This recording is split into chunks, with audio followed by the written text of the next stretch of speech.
So much noise.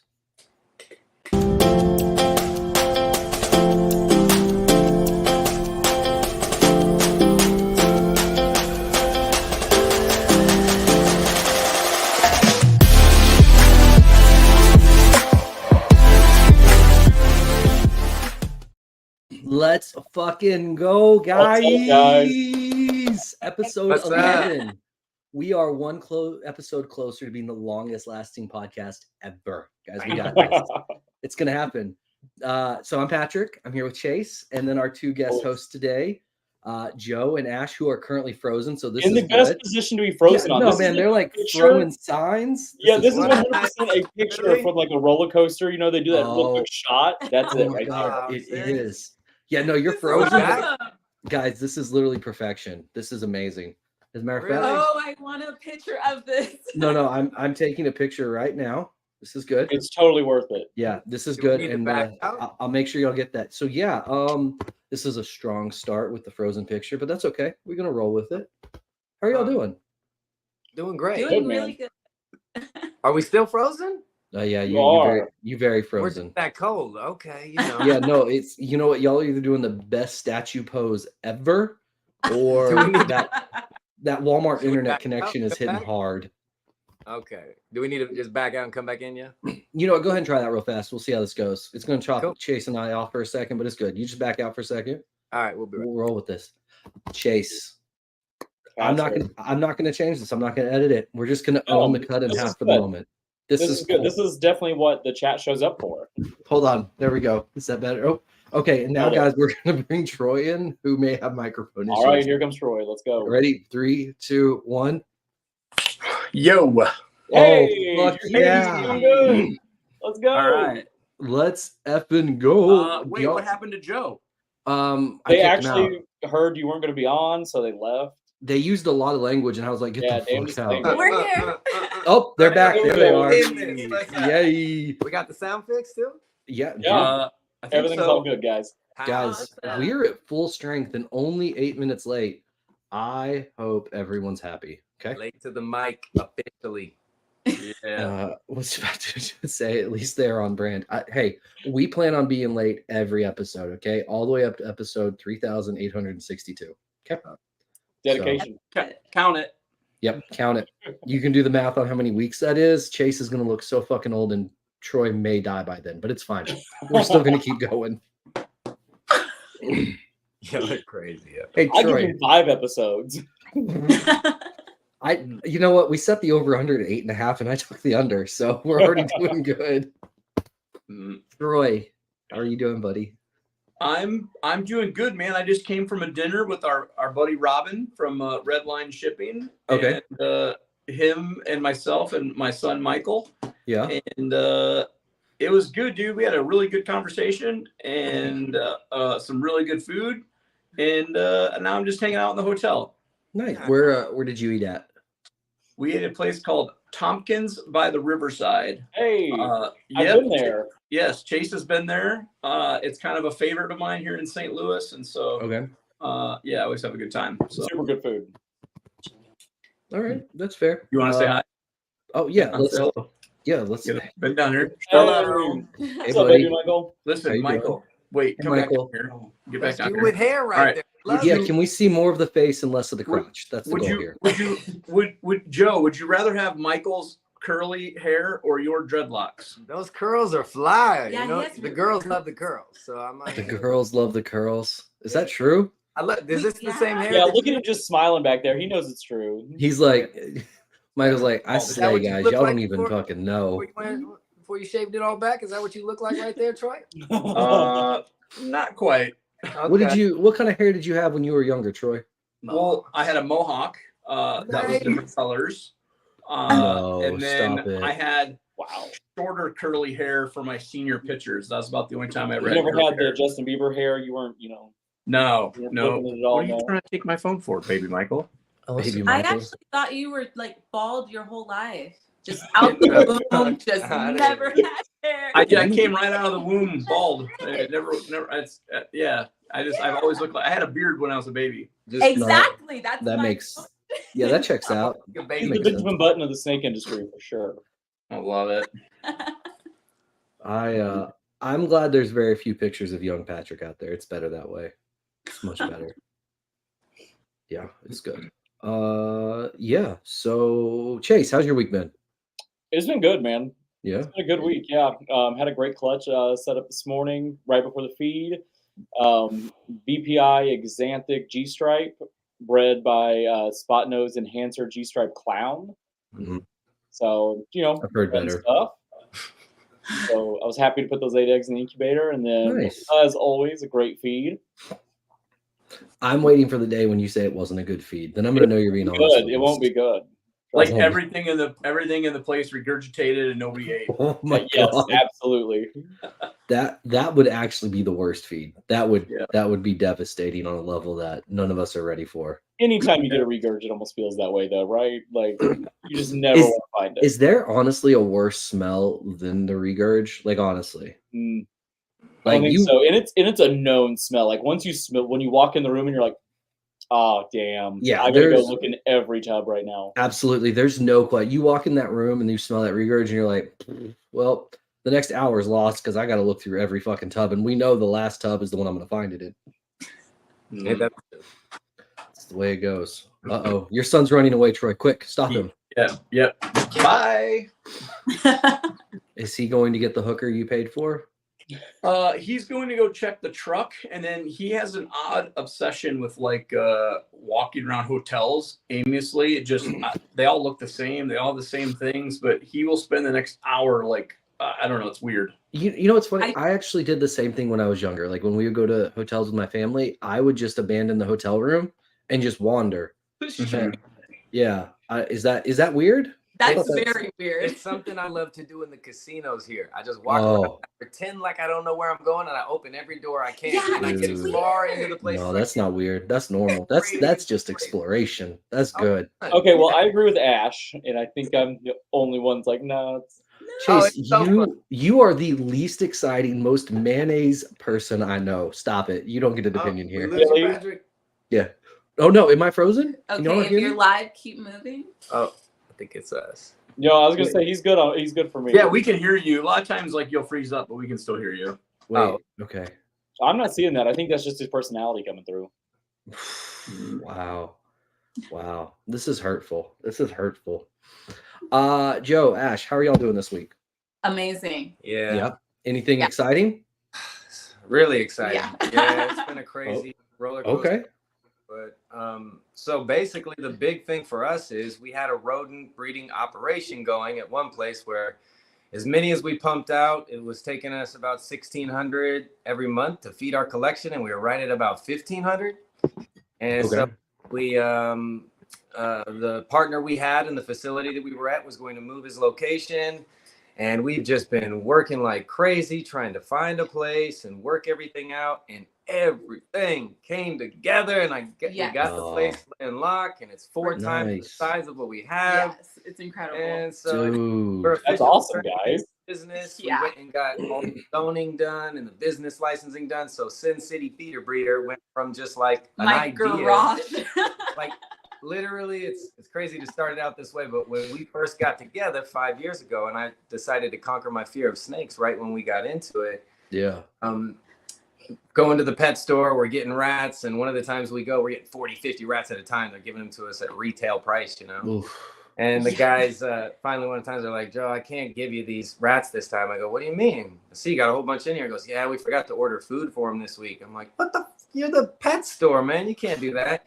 So that was the last time we ever bought rats there. And she was still living in an apartment that had a garage, and I had my house here.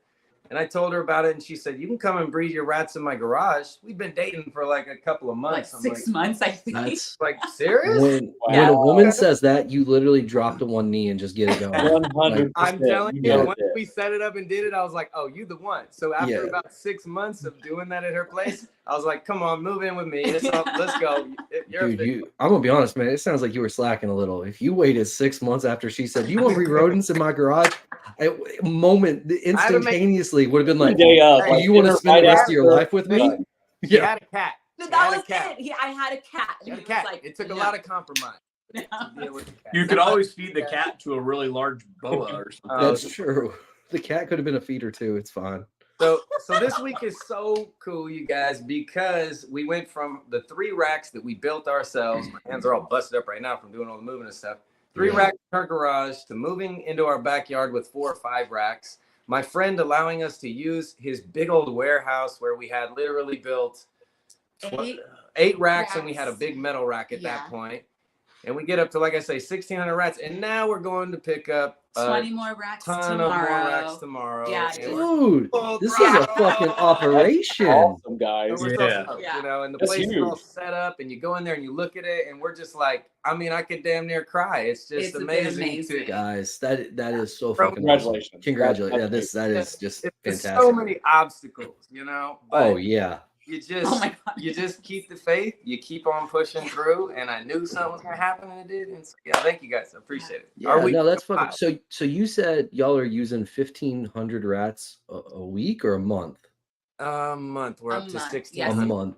Okay, We've got 1,600 a about month. Okay. 400 ball pythons, and then we keep a lot of other stuff. So I don't do the television. So my entire living room is an actual living room. So it's animals from all over the world: giant leaf-tailed geckos, Cuban false chameleons. Yeah, Cuban false chameleons, carpet pythons, Sanzinia boa, diamond pythons. Mangrove is up there. He's wild. Malaysian mangrove chameleon. Like I felt head over heels for this stuff. So I come in here and music is my main thing. I'm a hip hop artist. And so I can sit here and write music and just look at these animals most people never even get to see, and they're eating and drinking and breeding, and it's amazing. So I just we live the life, man. It's a blessing, no doubt. It's a lot of work, but we love it. Yeah, I feel like I could talk to Joe and Ash tonight on just his music alone for probably an hour and a half. Like, oh no, we're getting there. Don't worry. Yeah, that's far more interesting than the snakes at this point. Yes, yeah.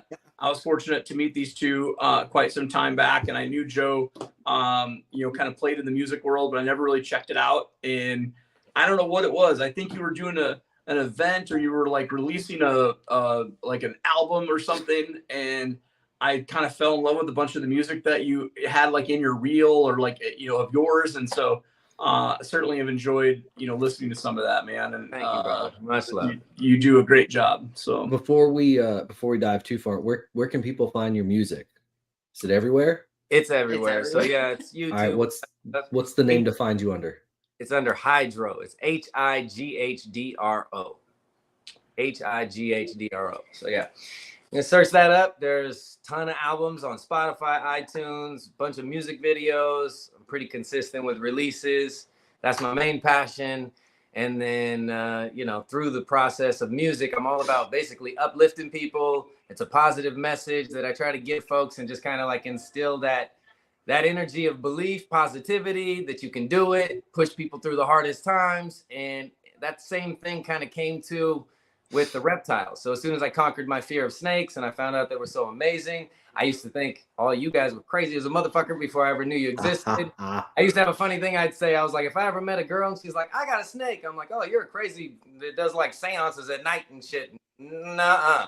I mean, that's probably still accurate if we're being honest. But now right. That's what Justin does. Yeah, I mean, literally. But yeah, I mean, we fell in love with it, and then the goal is to help other people to understand that these animals are a lot more than they know. And so yeah, we turned it into fear to fascination. That's just kind of the energy I have in my life. If I get into something, I go full throttle. Within the first 6 months, we had 100 snakes, and it just went crazy. I just couldn't stop. I came home from work one day, and there was like a stack of like maybe 9 or 10 boxes taller than me, all snakes, and I was like, oh. I knew it was real when the FedEx guy told me on like day 9 or 10 in a row. He's like, "Hey, you got to chill out." Like, he's like, "You've got a problem." He's like, it's bad when the FedEx guy wants to have an intervention with you. Yeah. He's like, dude, I'm tired of hauling these packages. Can you calm down a little? Yeah, that's great. Yeah, it's fun. Oh my God, that's amazing. I love that. All right, so OE, is that am I saying that right? Oh wait. Yeah, one of the newer singles I dropped. Yeah. Can we appreciate the booty shorts on the album, on the single cover that's there? Lovely. Guys, that fits in with tonight's theme. Troy, you were MIA for a moment. There it is. We were talking about Yeah, you're supposed to be wearing booty shorts this episode. Like, Oh, Chase hang on, and I can make that happen. Oh my Oh. gosh. Right? Oh my Oh, gosh. guys, I'm so stoked right now. What are you doing, Patrick? I'm doing what needs to be done. Oh Yes, my God. Are we doing this? Is it a no pants dance? it's Or a what is no. it called? Well, No pants dance? I think I know how the story's going to go tonight.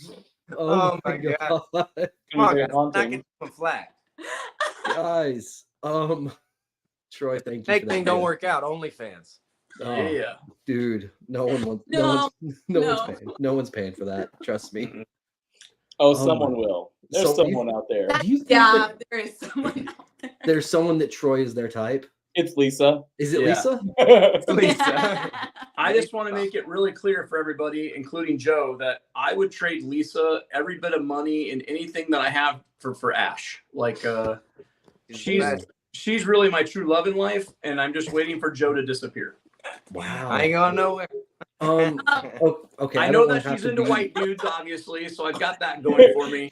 I Troy's don't Troy, have hair. right now. Troy, I don't know how that's you're gonna go. making assumptions You know we because like I to- kind of have we a both crush like on to dress. Lisa. Oh, damn. Also, Troy, I like this while- more. While Joe might be a white dude, he's definitely hinting towards a little bit darker white dude than you are, buddy. I'm sorry. Just- I'm Iowa white, which is Yeah, the white, yeah, there's the a- whitest you can get. Yeah, You were that's- born with corn in your hand. Mhm. Oh my god. I left the corn at home. Oh my No, you god! guys are- Horrible. Horrible.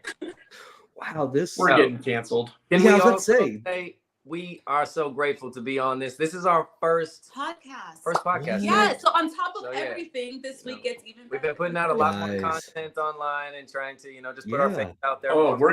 we're gonna have a nice talk about that at some point tonight. We're Okay. gonna talk Oh. about your content stuff. Yeah, Yes, we got a lot to get to tonight. that comes apparently. after Off Track with Troy. Unfortunately, none of it is snake related. I'm so excited. I like snakes more. I want to talk some snakes too, though. But yeah, no doubt. Don't He's worry, like- I'll get us back on track with You know it. Yeah. Mhm. It is funny. Troy does some. Luke just said Troy always trying to trade Lisa for everything. It's true. Literally everything. Troy, what's going on there? Well, you know what? I could if I can't have Ash, I would trade Lisa for Ash's dad. He Oh, is like man. He's real amazing. deal, cool, True like Jamaican Rastafari. dude. Like he is the Oh. coolest guy I've ever met. Oh, Yeah, he's pretty so cool. incredible. oh, His okay. first ever reptile show was what 2021, I believe, or 2020 Tinley. was Tinley. Okay. Spirit of Snakes Yeah. at Tinley. He fell in love. He's Yeah. literally day one walking around going, "Oh, that's one of the inchies." Yeah, Oh, and he that's- started oh, picking up the That's beats. cool. So now every year he comes to Tinley, Yeah, and it's we just love a blast. Yeah. It's so And cool. it's so funny because I gotta say this too, because then so many of the breeders go, "Hey, where's your dad? Where's your dad?" yeah. Thing that needs mentioned, and it's part of why we're on this show, is when you get into the reptile community, sometimes it's tough because it is really cliquey, and it's A little- do you and find your pocket of people that make sense to hang out with. Yeah. And we walk around and we show love to everyone, and we're just like checking everyone's stuff out and just want to be a part of the community, and we respect all the people who paved the way before that have allowed us to learn all the things that we've learned. So we want to learn, we want to get to know people, right? And Yeah. right away, Troy every time was just so damn, I don't even need to say it because anybody watching this knows, but so Already. damn friendly. Instantly took us in like fam, and we've always just felt comfortable. It's that cheesy smile he's got right now. He's It's the first guy. genuine. So It's that's because- why He's like, "Aw, shucks, guys." see, look, it's because he's got this genuine smile and it just Oh, brings he's- look at- everyone in. He got the Little- Santa Claus twinkle in the eye. Yes! He Oh. does. He does. Oh, seriously though, and Yeah. so when I saw some of the episodes and I saw Troy, going through it lately and having some tough times, that's not the Troy I usually see because he's just the guy at shows. If people don't get to go to the shows and have the experience, he's the nicest guy in the world. And Yeah. so we love you, Troy. You're Your the man. big brother. I love you too, man, and I appreciate that you sent me some very kind messages, man. That meant a lot to me, so I appreciate that. Thank you. Like, mean a lot to us. We Yes. like you. Yes, yeah. And, Is it and off track with Troy following, time?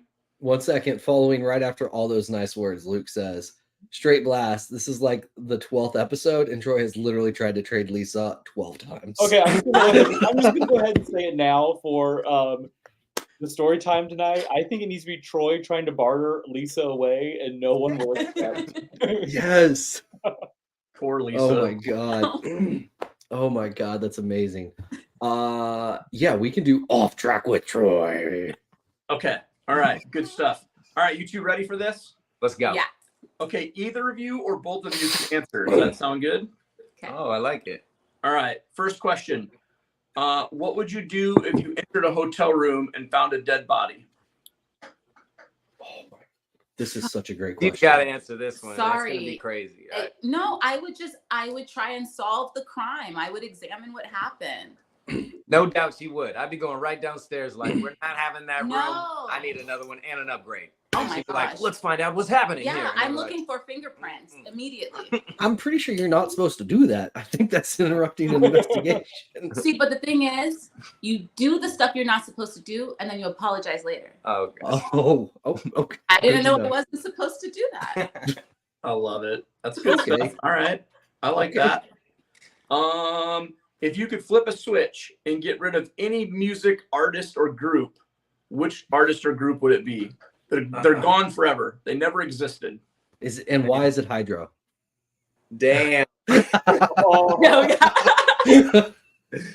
Oh man, that's a tough one because I'm going through a stage right now where I'm trying to just like appreciate everything for what it is instead of like, there's been a moment, especially with hip hop, I'm a purist. So I see stuff and I'm like, I don't like that or I don't like this. And it's not, what I grew up listening to or the style of music. So that still being said, oh man, who's that? God damn. It's got to be one of those rappers that you can't understand anything that they say at all because it just is horrible. What is it? Like a Young Thug or something of that nature, I'd say. I get you. All right. We listened to a lot of that actually in the car today. I told my son, what do you want to listen to? And he was like, we have Pandora. So he was like, just put on, like, I don't know, Mac, whatever. And then he's telling me about the guy died. And I'm like, okay, cool. And the whole, like every other song was like something I couldn't understand. So I'm also an old guy. And are you talking like mumble rap? Is that what? Yeah, I'm talking literally. I'm smoking in a crock pot. Like I just saw. No, I saw the funniest thing. They said that the rapper that's on trial right now, that they're able to use his lyrics in the trial against him, and I'm like, well, good luck understanding what the hell he's saying, because you. I love it. Yeah. Wow. I love this so much. Who would you punch in the face if you could punch somebody in the face right now? Oh man. Oh, I can't say this because she's probably gonna watch it. No, that's all the more reason to say it. Bitch needs to know. If I could punch someone in the face right now, oh man, I don't know. Who would I punch in the face? I had someone, but you can't play it off.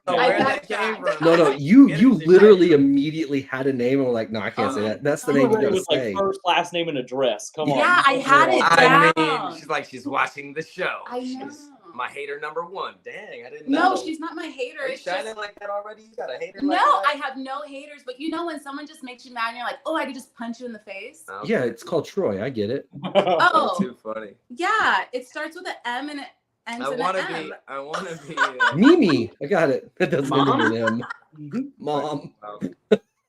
I gonna often let that punch one my go. mom in the face. It's fine. What else you got, Troy? All right, on to the next one. Tomorrow you have to go on a date, and it has to be with somebody in this room. Our little chat room here, by the way. Troy is trying so hard right now. But you both have to answer. Oh, we both have the answer. All right. Yeah, buddy. I'm a Man, good snuggler. I just want that to be known. I am so good at snuggling, and I'll be big or little spoon.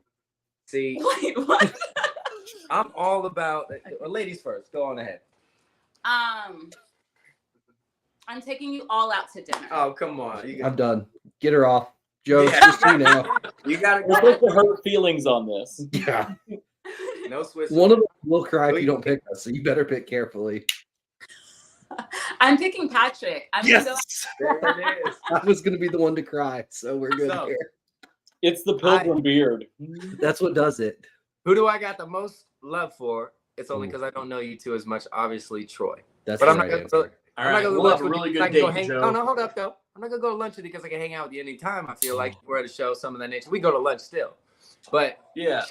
when we first found out about Chase, was probably like one of the most magical moments in the whole entire hobby for us. We went to Tinley like really early in getting into all this, and we found out it was the dopest thing to go to. So we're like, let's go check it out. We go to the auction, not knowing how epic it was, and are literally in tears at just how amazing this community is. I've been a part of the, quite a few different communities, I'll just say.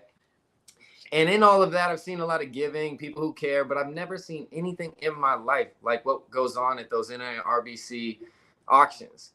And I remember they were raising money for you, Chase. And I don't even think you were there. And we were I looked at her and I said, oh, I will never not be a part of this. Like, this is amazing. Yeah. And we were just blown away. And every single time, I mean, come on, the wedding at the last one, it's always something. And so I would love to go to lunch with you, Chase, and pick your brain. Of course, Canova, we are big on the whole business of this as well. And so I'd love to learn more. And then Patrick, as I told you recently, I've learned a lot more about you. You caught our attention at Tinley with your t-shirts everywhere and your awesome marketing. And I'm a marketing guy too. I'm into marketing, and you got to be in business. So I'd love to. It's a tough pick between you two. Joe, you got to pick someone. There's a lot of words here. I was gonna say, Joe just did a very nice, long-winded way to say all three of us. Yeah. And we were like, no, Ash, you have to pick which. I just a shooter. You did. You just went straight for it. It's okay. Just so you guys know, though, it's impossible to go eat with Joe and Ash because they don't eat meat. Oh, come on. I'm out. We'll eat sides. No. Wait. Y'all don't eat meat? No, we're vegetarians. Yeah. Ugh. You know what, though? We're not guys. We're not like, I'm so proud of y'all for making it 28 minutes into the episode without letting us know. Thank you. Troy had to let us know. I didn't. Well, guess what? The next time y'all are in Vegas, we're gonna cook you a I am gonna cook you a meal, and you're gonna be like, "What? Mm-hmm. What?" And so good. Yeah. All right. Okay. Yep, on that. I'm in. You got it. Anyway, so awesome. And there's always something to eat at the restaurant. And I'm gonna have to say, then I guess it is tough because you all rock. Patrick, I love what you've been doing with the marketing, so I guess I'm gonna have to go that direction. You have me cracking the shirts and lanyards away. That's what thousands of dollars in shirts and lanyards have finally paid off. Guys, I'm calling Andre right now. I didn't see the lanyard, but what you finally got me on was our marketing guy quit advertisement. Oh yes, thank you. Yeah. I'd quit too if that's what the company looked like. That's great. I thought we were friends. Mm-hmm. Oh my god! What are you doing back there? You're interrupting off track with Troy time. Who is somebody you would love to have dinner with? That's famous, not famous, dead or alive. Like who would you do whatever you had to do to have dinner with this one person or something? Joan Rivers, without a doubt. Okay. Okay. Can we expand on that a tiny bit? You said that so fast. Yeah, no, she's just golden, just genius, comedic. She has total sense of self. No one really pushes her anyway. I just love everything about her, watching her when she had a show, and I love comedy. Yeah, she has she wants to be a stand-up comic possibly one time, or has the passion for it. So one of the times we went out to Chicago, our first time at Tinley, she did a stand-up in Chicago when we had on our way back. Yeah. You could have invited all of us. Guys. Next time, let's go. Next time we're going to do stand-up and we're going to do karaoke, and it's going to be fucking shit. I'm so excited. I love it. Me with every Creed song. It's going to be great. With arms wide open. I'm going to sing church music the whole time. Please do. I'll burst into flames, but it's fine. Let us break bread together. Troy, all right. You have hold on, Troy. Stop. You have a visitor. I do. Go check your comments right now. Oh, please tell me it's Molly. Oh, yeah, it's Molly. Oh, I just love me some Molly. Not good. Michael, I would trade your mom for Molly right now. Right. Like, Molly is the best person in the planet. Yeah, but when you say I love Molly, it sounds like you're talking about the drug. Yeah, not everybody has a mind like you and thinking about drugs. Oh yeah. You know what? Maybe Molly is a drug to Troy. Okay, maybe she's Yes, intoxicating him. Maybe Yes. she's intoxicated. Molly just said spending $28 on touch tunes at the bar to keep Creed going all night. Yeah, buddy. Yes. Oh my God, amazing. Anyway, yes. Now please proceed. I just had to let you know all right, Molly was here for you. We'll finish up with a question and then we'll get into some fun stuff. What's a time period in our history that you'd like to visit? Dun, dun, dun. Oh my gosh, the 1920s. The 1920s. Yeah. All right. I'm going with probably the 60s. Yeah. The 60s? Yeah, like the peak of that whole hippie era. It just seemed like an interesting, no doubt. I want to Of see course. Yeah, there were some vibes then, right? Does that mean Joe, would you want to have gone to Woodstock? Would that be would that have been your deal?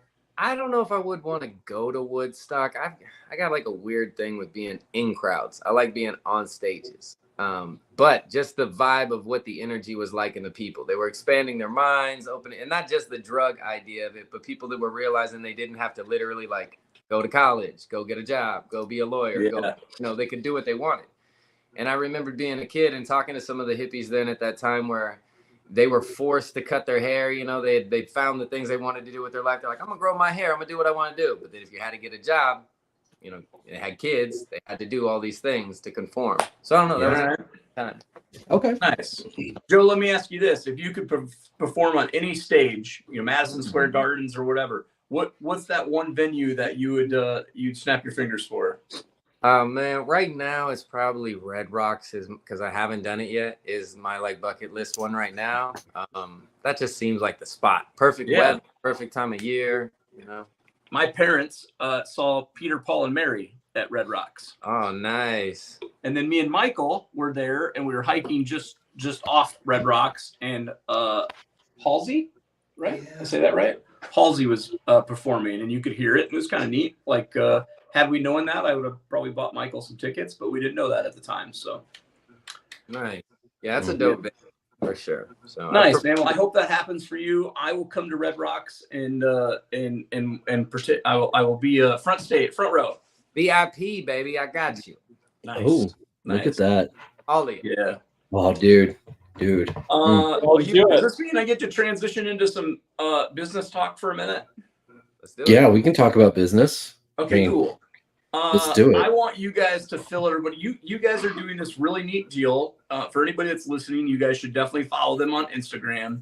It's almost daily, I think daily or seems daily. Yeah. That you guys are producing a reel of a conversation between the two of you, and it's about a gene or about marketing or about not throwing people under the bus in our industry. Like, what led you guys to do that? And then can you guys just expand on what you're doing and like why you're doing it? Totally. So one of the things I noticed when we first started getting into the hobby, the community, the business, whatever you'd want to call it, is it seemed like there was a bit of a crab in the barrel mentality. And a lot of people felt that, there was only so many people to sell to. And to us, it seemed like, man, this is huge. You go from California shows to Vegas shows, different vendors, Tinley, different vendors. You see so many snakes online, people all around the world that are getting into the hobby. So I just felt like I don't look at things like that from a lack mentality. I look at it from a larger scale. And I realized how I felt about the snake world and somebody keeping a snake, or let alone, I remember when we first got into it, it was literally 20 tanks around my house with ball pythons in it till I realized that they're not going to shed in there. They're not going to eat right. You can make it happen. But at the volume we had to realize, I said, I'll never put them in a tub. So you go through the whole swing of learning, the process. And what I realized is people needed that education. It was so amazing to me when I got into the genes. I absolutely fell in love with it. It's fear to fascination for a reason. It's a passion of mine. Every day I wake up, I learn more. In the beginning, it was the Kevin McCurley book we get, and we learn all the genes and everything that's in there. And you watch all the YouTube videos, and you learn about everybody from the Ralph Davis to, of course, Justin Kabolka, and everything in between. And you just can't stop consuming the information, and that's just my brain. I fell in love with it, and now we want to be able to share with other people and get more people excited and into it and bring more people into the hobby. Mm-hmm. Yeah, man. Well, I find it really interesting. You know, like, you know, I've obviously found your music through reels and things that you have posted, but I've really enjoyed, you know, this kind of series that you guys have going on. And like I said, anybody that's listening, certainly check out their Instagram. And it's really well done, man. It's very candid and it seems very real. The way you guys talk to each other and the way you answer kind of the question you present. And so, you know, hats off to you guys, man. I think it's different. And I think in social media, it's tough to like set yourself apart sometimes. And I feel like that's definitely something you guys are doing different than everybody else. I appreciate that, because that was my goal. I love what everyone is doing with their content, but at the same point, I really wanted to do something not everyone else is doing. And that's the same thing that when it comes to our rat breeding, when it comes to our reptile keeping and the way that we sell and our customer service, I just try to go above and beyond as much as possible. You know, I want to give as much as we can to it and take it to the next level, you know? So, Nice. yeah, with the videos, I feel like we want to make it relatable where we can talk about reptile news, just do a little pop-up. So if Justin has a new gene that comes out or a new snake hatches, we can just talk about it. Or if we're going to a show or something, we can kind of just chat about that. And it's everything in between, from basic stuff to more complicated stuff, you know? Yeah, you guys are doing a great job, man. I really enjoy that. So Thank you. You know, we did our little questionnaire with you earlier, and I noticed one of the things that you put on your questionnaire was talking about, you know, growing during hard times. Can you talk about that for a little bit? Yeah, I mean, you see so many of the videos that are going on right now. Obviously, the economy, if everyone talks about it so much, you see on the videos, but if the economy's down, any business is typically going to be down. They're not, you know, and we had COVID rush where the sales came in tough. We got into 2018, right before the big COVID hit. And, you know, all through COVID, we did okay, where other people, I think, that were more established were doing even better, you know, that have been in the game longer. And we just realized that I watch all the videos, I see what everyone's doing, and it's okay if you got into it for the money, but at the same point, obviously, the people that have a passion for it are going to last. And if it's something you really care about, from all the bigger breeders I've spoke to, like yourself and the Dave Levinsons, and the ones who stick with it, maybe you still have a job or something else that you do, but you do this for a passion, those are the ones that last. They stick around. But if you get in it for that 3-4 year burst and you think you're going to make something big, you might make it for a little, but you're picking up snake shit every day too. So you've got to enjoy what you're doing, you know? And I just love it. So whether we make a bunch of sales or not, you know, we're breeding the animals that we like. And so it's a blast. You know, we still do pet grade animals too. We've kept a mix between what we consider some higher end stuff to the pet trade stuff. And it's just, yeah, you know, obviously sales aren't what they were, but we're still doing good.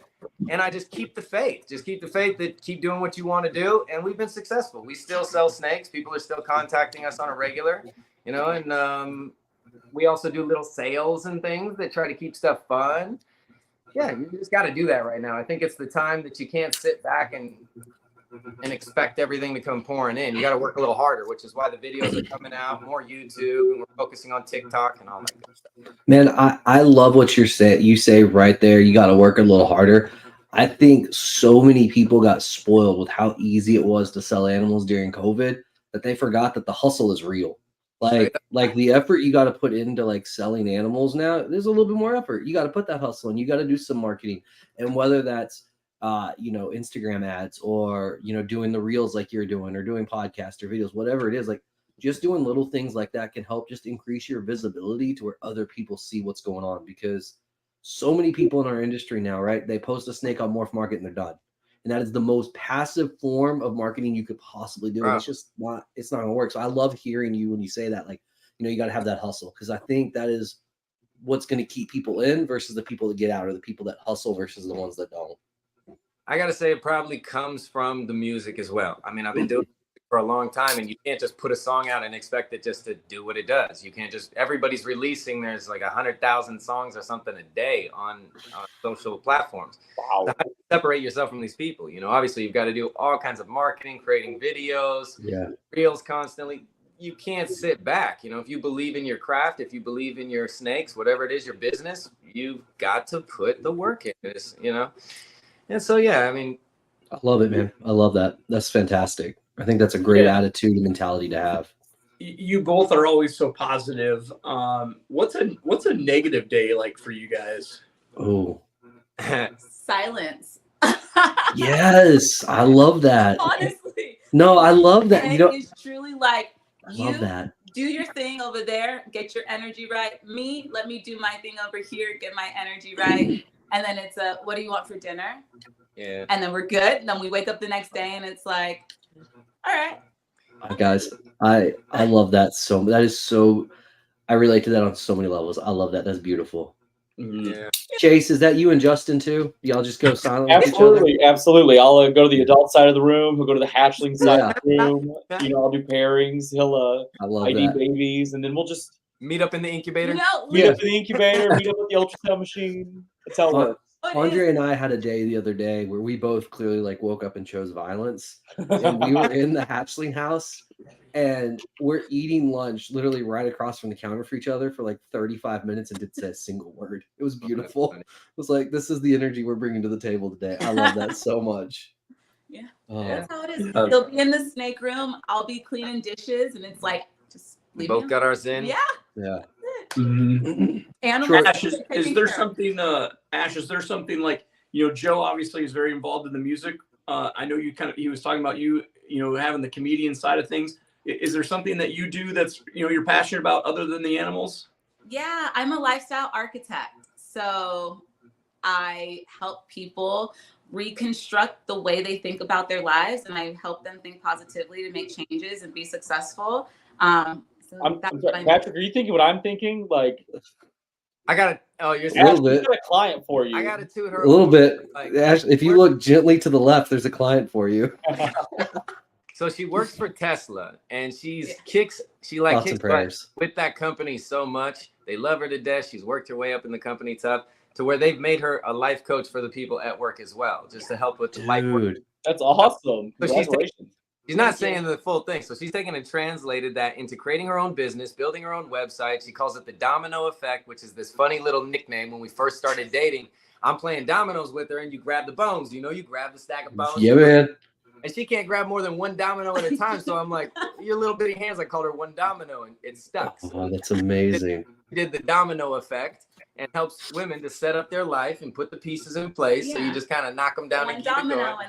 and So the female fans of my music, we're just kind of translating it that way as well, that they've got that motivation. And the guys, I'm there for them to send them some positive energy and boost them up. And so we're just teamwork and trying to bring some positive, you know, good energy to the world. Man, I love that so much.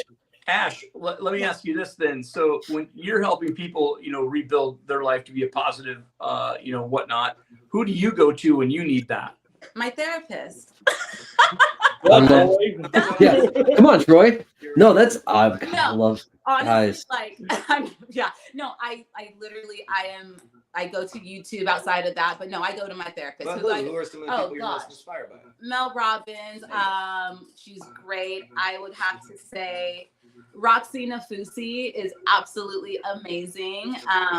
If you check out Roxy Talks, it's a different Roxy in general. There's just so many women out there who are truly inspiring. Jay Shetty is great. Jay Shetty's dope. But yeah. You guys ever seen a Jay Shetty podcast? No. Not, but that needs to happen now. Yeah. He Hold on. everybody from musicians, all kinds of famous. He's actually the #1 mental health podcast, I want to say. Yeah. So yeah, check it out. It's You really said good. Jay Shetty? Jay Shetty, yeah. Here he is. Yeah. Add that to our notes, Patrick. I would be happy to listen. I mean, I think he like interviewed Oprah or something. Yeah. He's big. Oh, he's got Did you Jada say, Pinkett Smith Matt- up on there. That's Did you unfortunate. say Mel Robbins? Mel Robbins is awesome. Mel Robbins is awesome. She's really dope with just helping people get their mindset right from like a genuine, way. I watched her speak live at a photography event of ours. Oh, dope. Yeah. Amazing. Yeah, she's cool. Yeah, she was great. Mm-hmm. At the time, I think she was talking about like a 5-second deal that she did where she would count.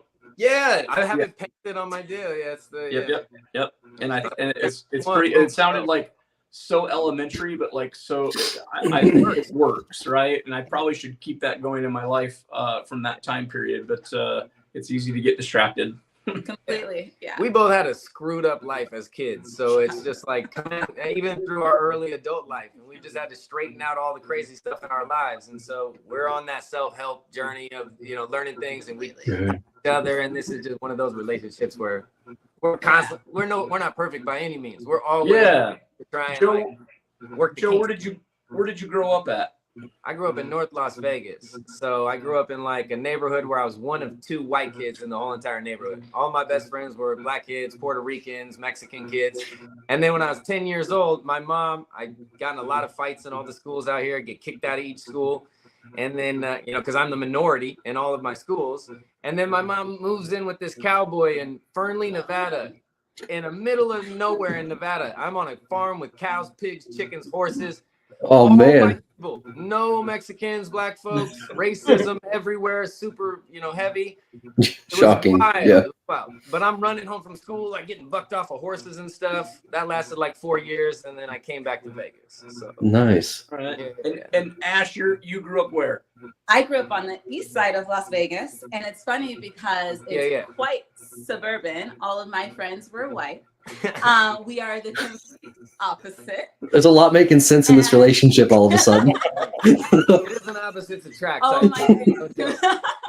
I got bullied for not being black enough. So I dealt with what he dealt with on a weird other aspect side of that. Wow. Now it gets crazier. Yeah, this is crazy. So we met on Tinder. Cool. And we're going to my mom's house for the holidays, and he's driving to my mom's house, and he starts looking at me all crazy, and he's like, yo, are you joking right now? Like, Pause real quick. Okay. So I'm from North Las Vegas, go live in the country. I come back to Vegas living with my grandma on the east side. All right, boom. Okay, so he's driving, he's looking at me like crazy. He's like, is this a joke? What's going on? Like, my grandma lives right here, and I'm like, 3-4 streets down from my grandmother's house. Where I grew up in the same neighborhood at the same time. Her brother was a homie of mine. I knew the guy, all this. I did not know her. Yeah, like. But he's not a homie of yours now. You're dating his sister. Yeah. And it only took a random hookup on Tinder to get y'all together. Congratulations. On Tinder. Him telling me that he was an alien, and I was like, bingo. All right, let's do it. Oh, hold on. What was the opening line? We want to hear more there? about that story. Yeah, what was the opening line? I pulled my no. Okay, so no. I was in a long. I like how Ash is like hard no. Yeah, no. In a long relationship, got out of that, and my friend was like, I'm putting you on Tinder because you're really sad. No, I wasn't sad. He was just like, I'm putting you on Tinder because you just need to get out there. We linked. I didn't really have much to say in regard to like, let's hook up or let's meet up. But he's like, here's my number. Let's like reach out to me. We started this really good conversation. He was a gentleman the whole time, which is then why I asked him, boo, are you an alien? And he was like, yes. And that's pretty much what won me over. And then I met him that night. There you go, fellas. Yeah. Just tell them yes if they ask if you're an alien. Yeah, just tell them yeah. I mean, yeah. That's all it takes, huh? Okay. Yeah, just an alien. That's it. Ash, I will paint myself green and like wear some weird if you're into that. Like, just tell me what you want me to do here. You are. Oh my god. You're awesome. Crop circle tattoos on the forehead. Oh, Troy. I don't know how to respond to that. Troy, I'll pay for the crop circle tattoos on your forehead if you get. All right. Oh my gosh, then I feel obligated to like go on a at least one date. You're gonna owe him a date. Yeah, you're gonna owe him a date. Right. Mm-hmm. Yeah, Chase, if we could work this out where I get to take her and your sister on a date at the same time, like just there you go, man. Good, man. Is that all right? Is that like a Make-A-Wish thing? What do we got going on? Yeah, is that a Make-A-Wish? That is my wish. I can make that is my wish. I can make that joke. I've got the Oh no! Too soon, Chase. What? It's okay. The Avengers never came in to see me. I'm fine now. Jesus Christ. Oh man. Yeah. Poor Chase. Turns out Chase was slightly above the age limit for Make-A-Wish. Sorry, bud. We tried though. Man. Oh my. Oh my gosh, is that right? You're over there at Justin's facility. That's a freaking Make-A-Wish right there. No, you're confused. For me, It's really not that great of a time, man. It's just a big white building with snakes in it. oh, so funny. And Chase is the downer in there. It's the problem. Every time. If Chase wasn't in there, Chase is just playing with ReptiChip. He's just making loads of ReptiChip. He doesn't do anything else. that's actually true. That's all I do. So one thing I did think about with the podcast is I wanted to leave a couple of gems in here for people of different things, because we're always trying to like soak up some little knowledge. Your guys' podcast, I love it because it's more entertainment. There's a ton of entertainment on here. You come here and kind of just like let loose in the snake room. You're listening. For me, that's how I enjoy it. But I always love when I can catch a gem. All right. People talk about different genes all through the times that we soak stuff up. They're like, Inchy works well with this. This gene works well with this. So I'm curious, what main recessives like would just, these genes do not work well with it, these genes really do always work well with it? Because I've never heard a podcast where somebody had it like laid out. Boom, clown, you'd work this, you'd not work this. Don't do this, don't do that. You know what I mean? I mean, I think we can give you some opinions. It's hard to definitively say. So like, I'll start with like, you have Ultramel, right? Ultramel goes great with Pied. It goes fantastic with Clown. It's dog shit with Desert Ghost. And Really? I say that only because, like, in my mind, it's like 5% better, and that is not worth the effort at all for a double recessive. And so that's kind of like my mentality of stuff like that. So I wouldn't personally go towards like an Ultramel Desert Ghost when the effort to get there is so much effort. Whereas it looks really well with like Clown Pied, and then like, Ultra Clown Pieds are great looking animals too. So I think that's kind of when I start thinking about like what genes go well together. I also look at how much effort it takes to get to that animal and if that is worth the journey. Does that make sense? Totally. Yeah. And I look at things like, you take OD, for example. I think OD within Pied looks beautiful, but if you look at just an OD Clown, again, I think it's just, it's horrible. But I also have an OD Yellow Belly Black Pastel Clown that looks as orange can be, right? So I think, obviously gene stacking changes things, but I think I look at it, not so much, I feel like I keep it very elementary. OD Clowns suck, OD Pieds are great, right? Like, but then I think you can build from there. And so that's a really tough question too, man, because I think that's a really opinion based, right? People might think I'm wrong about my opinion, and that's there's your way and my way, right? Troy, I think you're right, by the way. That's a good question. Yeah, that's true. I think you're right, Troy. Certain genes. Now, you guys are right there, because some people say no champagne in this, and then you see some of these champagne clowns and some of the stuff that's coming out, and you're like, well, damn, you completely steer away from that. Then it really does seem, one thing that I've heard that's super valuable is there is a place for every gene. I don't know if that's but at the same point, there are certain things that just really don't seem to work well together. Like, for instance, certain genes with Pied where you're just, you're throwing it down the window because you can't even see it at all, right? Yeah, I think that goes back to my point of like effort, right? Like if you put effort into it and it doesn't look any different, in my mind, it's just not worth it at that point. Yeah. So I agree with you. Like and to Troy's point, like I think too, like your example of the OD Clown versus OD Pied is beautiful, because you go to a show and you put an OD Clown next to an OD Pied and ask somebody to buy one. I promise you 10 out of 10 times they're buying the OD Pied. Totally. It just looks better, but you can add stuff to it and stack to make it go better. And even as a codon, like, you think I'll go right. Super OD Clowns are not nearly as pretty as Super OD Pieds. Yeah. Right. Yeah. Just the way it interacts with those two different recessives is just so different. Yeah, I wholeheartedly agree there. I think it's an important aspect to look at. I think sometimes we get this mindset of like, oh, we just gonna stack a bunch of genes in there, and that doesn't always work. Sometimes it's a negative, and we got to work around that. Chase, what do you think? Oh no, I wasn't gonna say it, but Morphic Exotics did it for me. How about those puzzle clowns? I knew it. I mean, people keep I'm not taking the bait today. I know. I'm taking the bait. I'm always taking the bait. I'm going to poke the bear for that. I'm going to say this, man. I have recently seen, I don't want to get in trouble, and you're not going to get it out of me, the pastel spot nose puzzle clown. Busted. I've seen a That's a really terrible nice puzzle liar. clown. I'll put it that way. Somebody has shared a very nice puzzle clown image with me and asked to leave it that way. And so until I see they do anything different, I would say it's the first one I've seen that is absolutely stunning. I will talk later. If it's the one that was sent to me, I felt bad because they sent the picture, and before they told me what it was, I was like, oh, that's a cool looking pastel leopard spot nose. And I wasn't as stoked as apparently I should have been. Damn. Yeah, but that's okay. Like that, But to Chase's point, that what we have seen, Yeah. right? Like a puzzle and clown from what we have seen has been kind of a bummer. And But- so I think it's the same with some sunset stuff, right? I think sunset's an easy one to throw rocks at because there's been, I saw a fire, I think like a fire spot nose sunset or something today that I thought was beautiful. yeah, But you know, you could look at so many sunset animals. Cinnamon sunsets don't look all that great. Inchy sunsets don't look that great. You know, the sunset puzzle that Brock has, I think is pretty, but like I still don't know if, in my opinion, if that's even the combo that really sets sunset apart. So yeah, man. Again, this question, that's a really good question, man. I feel like you talk about that all night. Yeah, I think it's a great question, but I think also if we circle back to what you said, Joe, like there's a place in this industry for every gene, right? Like when people just blanketly say like, oh, this gene is bad, like that's to me one of the dumbest things you can say. Because like we use pastel, for example, right? There's certain things pastel doesn't work well in, and that's okay. We can own that.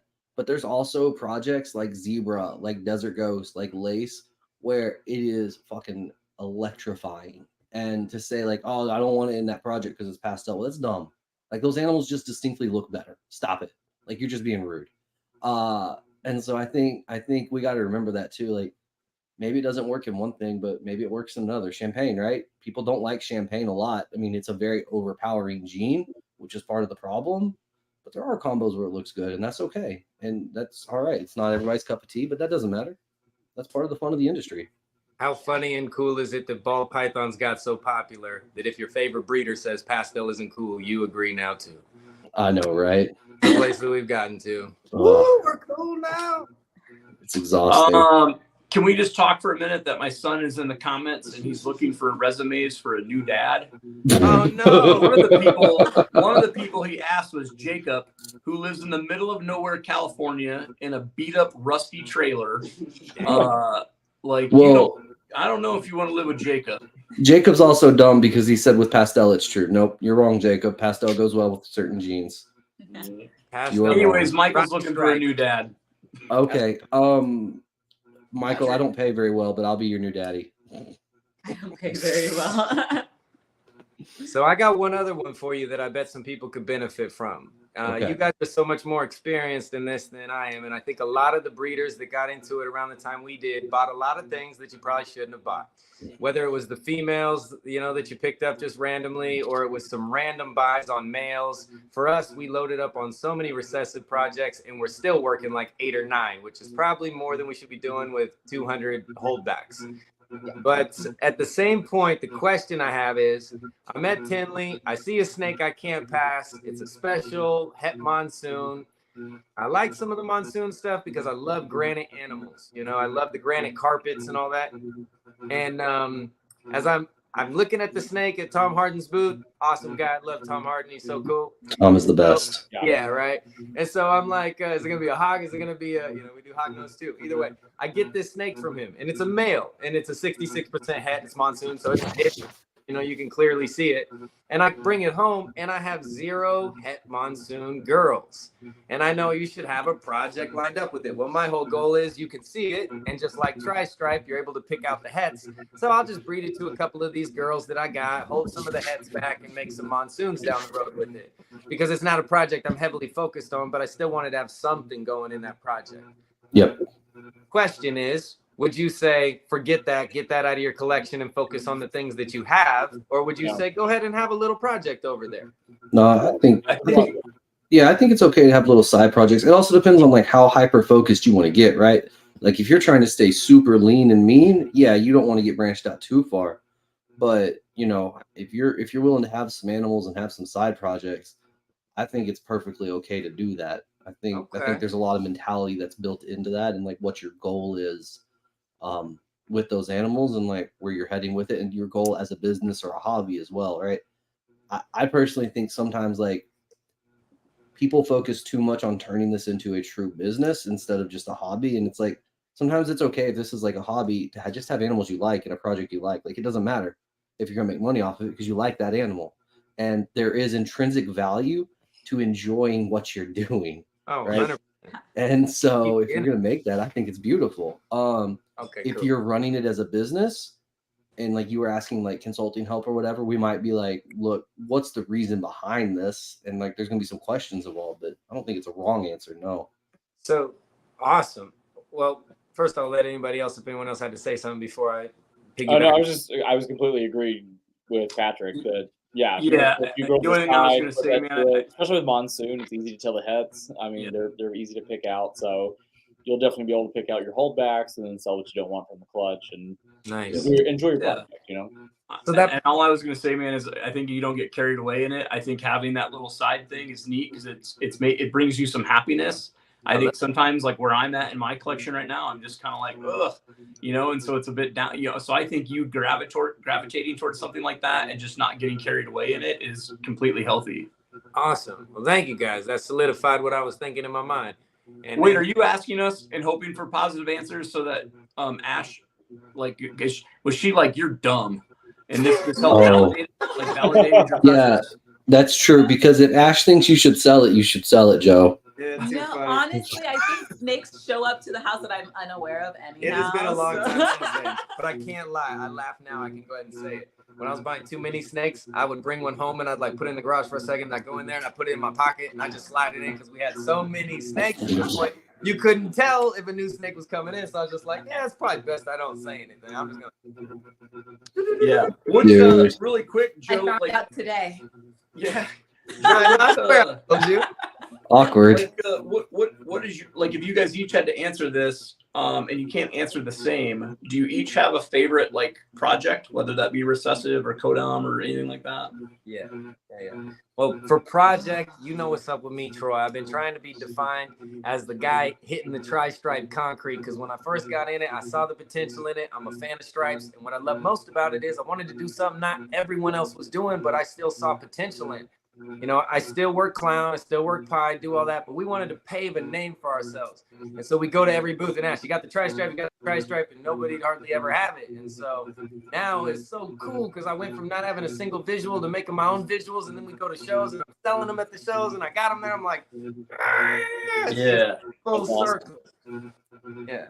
Dude. My project that we're currently working on, I would say, like, I'm always a fan of our leopard project. She so loves leopards, anything that we're doing, leopard, I'm all about. We're at Tinley, and she's just like stuck on confusion leopard spot, man. She's like, why? That's a great combo. I mean, that's a great combo. Fantastic combo. Yeah. Confusion anything is pretty. I love confusion stuff. Yeah, that's confusion stuff is. I think just like confusion clowns are probably my favorite incomplete dominant gene to put into clown. Yeah, I think it's my favorite. Man, not even close. Oh, Chase, am I making noise? Can you hear noise in my room? Yeah, it sounds like you have like a fan that's like I heard something, but it's gone now. I'm glad nobody said anything this whole fucking time. Thanks, guys. Give me a minute. Let me go turn off the fan. One second. Yeah, that's funny. I wondered if he had like a ceiling fan going on. It's like womp womp. Yeah. Hey, I had one for I was trying to figure that out the whole time, and I just texted him like, "Hey, is that noise you?" That's funny. I had one for all you guys, but since Chase was there, this was one for you too, because I know you see so many of the newer breeders coming through Canova all the time. Yeah, here we go. So I'm curious, you know, what are the unseen and unspoken moves that a new breeder makes to really take themselves to the next level of the professionalism? You know, there's a lot of things we talk about on podcasts and stuff, but what are some of the things maybe you don't talk about as much, whether that's the business side of it, the licensing, taxes, or something? Like, what's some things you would say to really that people don't think about? I mean, part of that might be a better question for like Patrick or Troy being the business owners, because I'm the manager. Okay. But a lot of things is just, you know, I guess for a while people came in and started stickers instead of snakes, and Didn't focus on snakes. Patrick, do you remember that lovely time period? Oh, where the sticker trading? Yeah, People Okay. cared more about the sticker trade than they did they their did. own It fucking was serious. snakes. Dude, it was Very serious. unreal. People were like, I'm gonna become the most famous person in the world by trading stickers. Honestly, one of the biggest things with newer breeders is they just come in and they just buy everything instead of being focused. It's not coming in with a plan, and that's the biggest thing that Dude, if you're going to do it, even if it's a serious hobby, have a plan and not just buy a deal. If you see the deal, buy it just because it's on a deal. Instead, stay focused. Buy the animals that are for you, for your projects that you want, things you truly enjoy. And that's the biggest thing is they, stay in a lane, not just try and go everywhere and go crazy all at once. that is absolutely the best advice you could ever give a new person. I mean, it's our 20th anniversary, and so it's taken 20 years to have all the different combos that we have now. So that wasn't just done like overnight. Yeah. Congrats on the 20 Yeah. years. Yeah. No, we made some of those same mistakes where I remember in the beginning there were so many deals and stuff that before the COVID thing, even you just see a deal and you're like, oh, I can't pass that deal up. And you just see more snakes you wanted, but you do hit that point where you realize the projects are where you have to focus, and whether that's downsizing the animals or just stopping the addiction of buying so many nonstop. I agree. Yeah, that's definitely great advice. Okay. It's tough, man. It's tough to stay focused a bit and Yeah. not be like, I was gonna say, I think we were all there though at one point. Yeah. As soon as we got in, 100%. we were all just like, yeah, okay, I Yeah. want this and this and this. You want it Yeah, all. I just bought everything that, as a beginning, when I got back into, snakes, it was just like, oh, this looks neat. This looks neat, and then it became more of a business, right? Or I knew I wanted to take it that way. And so then I was like, oh my God, I have all these snakes that mean nothing as far as being, too many males or whatever. And so, yeah, I think, Chase really hit it. Like, I think if you don't have a plan, I think it's a decision, right? Like, I wish new people would be like, okay, am I a collector? Like, I really enjoy snakes and I don't care if I have too many males or females. I just enjoy the snakes. Or is it, oh, this might be something I want to do. And at that point, I think, you really should, make a plan and talk to people, right? That's the biggest thing I see is people being afraid to talk to breeders that maybe in their eyes are that successful pedestal breeder. And, I think that's where they could learn a lot. And so, I certainly encourage new people to talk, come to a show and get in the community and don't buy anything. Go talk to people. Bam. And and then, buy stuff 6 months down the road, whatever, a week, 6 months. I don't care what you do, but go talk to somebody first. And I think you'd be way ahead. You guys all nailed it, no doubt. That's where I'm at right now. I've got a customer that's gotten into the tri-stripe because he saw one of ours and sees how excited I am about it. And I told him right away, just stop, man. Just don't. You got a double visual. Stick with that thing right now. Look at all the animals, figure out what you want, but don't get wide. Just kind of like focus in on something. And he's gotten into the tri-stripe and he's just picking up a couple of het girls and a couple of visuals. And I'm like, dude, you are doing it. Don't go head over heels. And you nailed something that I bet a lot of people watching can relate to. That is how we started. I didn't care if it was a male or a female. Just like, this is beautiful. I'm gonna collect this one. I'm gonna collect this one. Yeah. The second I found out, so literally I'm afraid of snakes, right? I'm like, I gotta conquer my fear. What's the deal? I get a little corn snake. I'm like, okay, see if I can feed this thing rats. That's kind of weird, whatever. I get over all that. I fall in love with the corn snake. Then I'm like, whoa, banana ball python. Oh my God. That's by the banana ball python at our first reptile show. Then an albino, the exact same show, because I'm like, oh my God, albino, banana, stunning. The second I found out you could take a Mojave and make a blue-eyed leucistic, I was just like, shut the hell up. I gotta try this. And then as soon as you see a head pop out an egg, game over. You're hooked. You can't stop. Yeah, so we started as, I'd say, collector. It was different species right away. I got into the carpets right away. I just went head over heels for reptiles. That kid came back alive who was into reptiles. Which is a crazy thing. I don't like to talk too much about it, but it is like I'm passionate about it. And it's funny because as a kid, I go out in the desert, I'm catching horny toads, I'm catching snakes, all this stuff.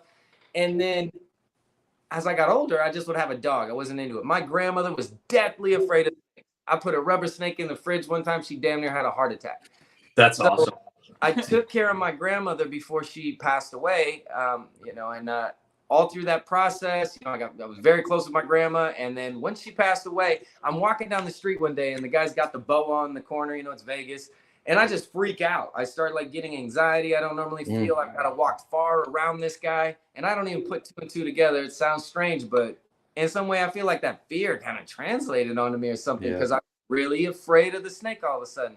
And the moment that made me want to conquer the fear was it was unpractical. It's like these kids are right there. You know, it's one thing, the rattlesnake, to have a healthy fear, but this was like a weird fear that didn't make sense, you know? And so I had to get to know it. And then, man, here we are, you know? Mm-hmm. Yeah. Now you end up like, you know, me and Joe or anybody, if we're out and about hiking or something, you know, we're trying to tip over rocks and shit, trying to find rattlesnakes, which is probably stupid. But fun. Yeah. It's funny, you know, how you transition. I wasn't a big snake guy as a kid either, man. My parents bought me like a chameleon when I was pretty young. But they weren't pet people. We didn't have a dog or anything like that. I'm going to tell this story and people are probably going to really hate me, but I had a neighbor that paid me like $5 to kill every snake in their yard, and I used my dad's clippers, and I would just cut their heads off. I didn't care, right? I didn't care about snakes. They weren't anything that, you know, and then something clicked, man. So like same thing, Joe, like it clicked for me. Lisa and I had a full line pet store before my son, you know, came about and ruined our lives. Father of the year. He just went, you know, and you know, the reptile side of things was really probably Lisa and I's passion, and it just came out of, you know, we stopped at a pet store one time, became really good friends with people that actually have animal plastic racks. So Mark and Allie, shout out to those guys. They really pushed us and gave us a lot of great info, man, and really educated us. And yeah, you kind of fall in love, right? And so it's very interesting, I think, for a lot of people in our community, how many people kind of have a similar story of like childhood not being into snakes or afraid of snakes. I talked tonight at dinner with Robin, like I was terrified of spiders. I've yet to hold a tarantula, but you know, there was times early on in this when I would set up at a show, and if there was tarantulas next to me, you wouldn't get me at that end of the table. Like I wouldn't go near it. And I can go pick up a deli and like really appreciate them now and like look at them. But you know, I hope someday that I conquer that fear too, right? And I can hold one because I think they're very neat. And so yeah, I mean, I think we can all relate to your story some way or another. I love it. Yeah. It's been a blast, that's for sure, man. I gotten into it tough, and it's an everyday learning process. The animals constantly teach us, and then there's always shows going on. You guys doing this show, it's awesome. So yeah, you know, it's never ending, and the people in the community are awesome. You know, you find the people that you click with, and you get in where you can fit in. That was the really cool thing with this industry as a whole. Really, is it's a very wide community, but just everyone's amazing. You know, it's really great. Just the I think too, mentality to help each other. Yeah, I think what's cool about it too is so many different walks of life come into this one hobby, right? Like we're friends with so many different groups of people that I never would have interacted with outside of, you know, reptile keeping. And so it's really cool the friends that we make through this industry as well. It's craziness. I love it. It's fantastic. I would have to say, when we got into it, I had like severe imposter syndrome. I was like, people are, our first show that we vended, I was like, people aren't going to believe that I know what I'm doing. I've never done that before. And like, it took really like watching Canova. It's so crazy saying Canova now. I want to say Cabolca. Canova, and like catching some like podcasts and just being like, no, just keep educating yourself, keep learning. Then we came to Tinley, and again, Big Brother Troy just took us under his arms, and I'm like, okay. And then the next show we did, I still had that feeling of like, no one's gonna really believe what the, like, I don't even believe me right now. And then I just like you said, the community just keeps opening themselves up more and more. And now I'm like, oh no, I'm a reptile breeder. I know what I'm doing somewhat, or I could fake it really well. But yeah, it's just an incredible. I just love what you said right there, and the vulnerability in it, because I think so many people, maybe why they don't take the leap on social media. See, I'm comfortable in front of a camera. She's not comfortable in front of a camera necessarily, you know? And so a lot of people watching this may be like, man, okay, I checked out the page, Fear to Fascination. The reels are cool, but I'm not going to put my face in front of the camera. That's one thing I see a lot in the snake world, because you see so much introverts. Most people's page is just their hand in an animal. Yeah. For me, I want to, with us being new, I feel attacked. You know, Oh, damn.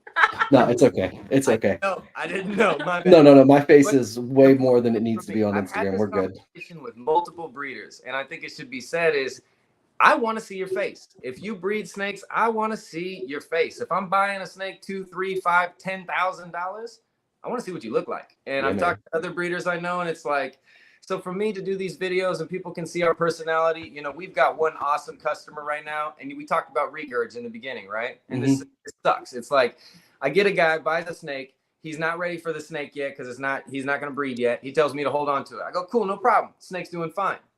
2-3 months goes by. All of a sudden, he's ready to get it shipped. It regurges that week. I'm like, well, damn, man. You know, and I want to be fully transparent. I send him the video. I show him what's up. I'm like, hey, I want to keep him for a few more weeks. Make sure he eats good. I don't want to send him to you like this.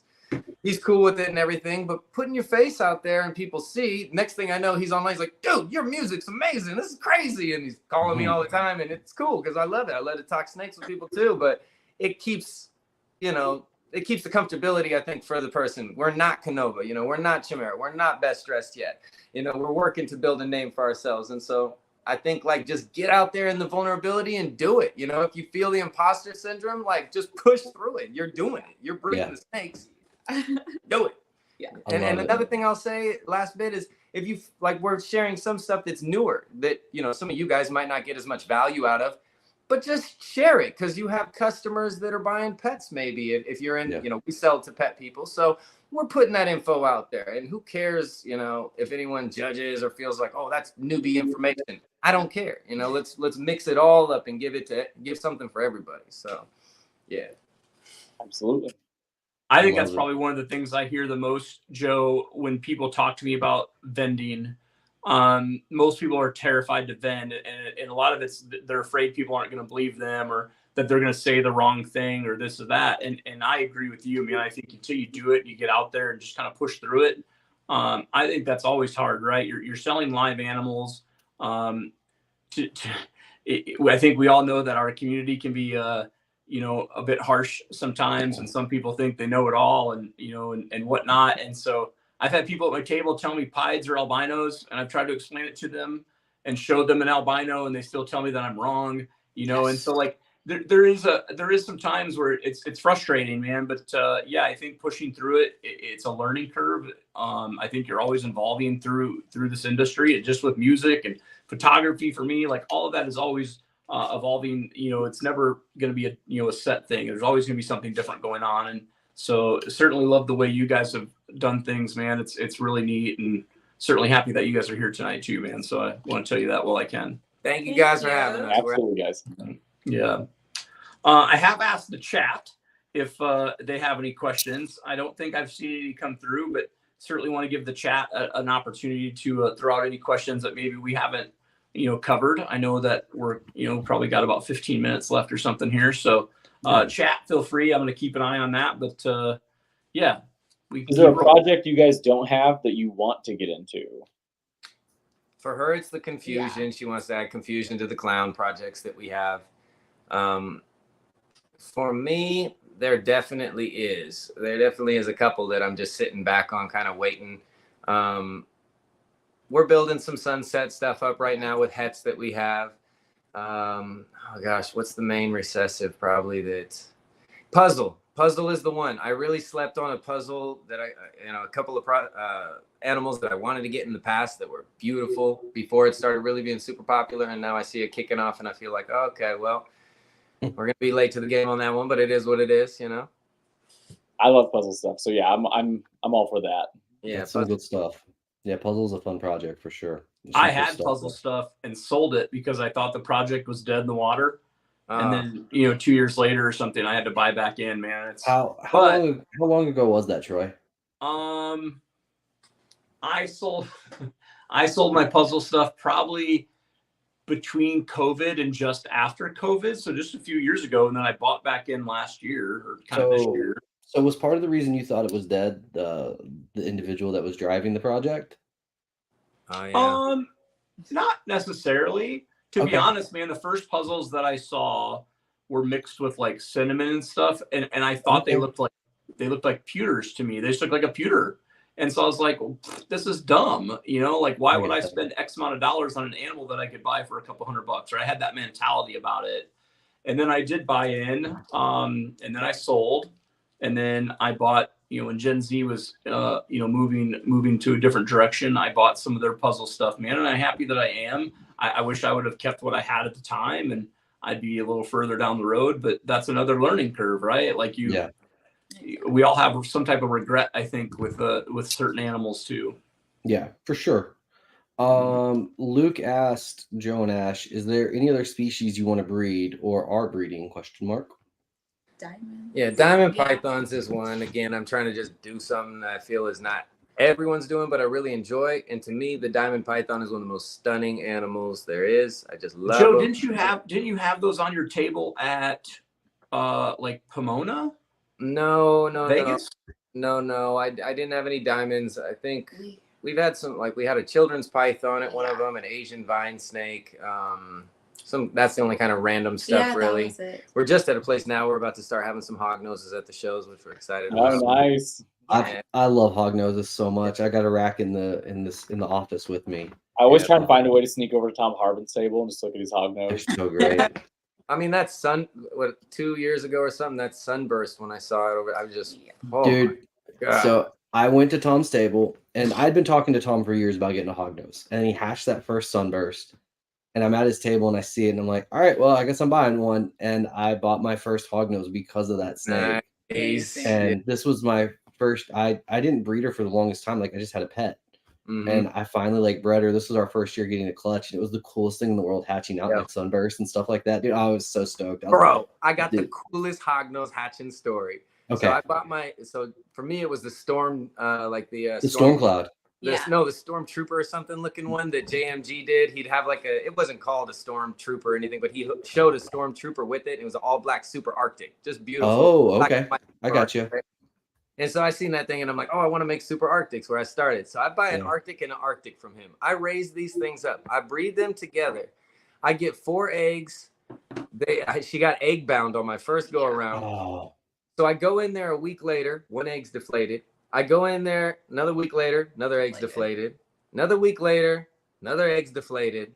This last little egg, it stays going for a while.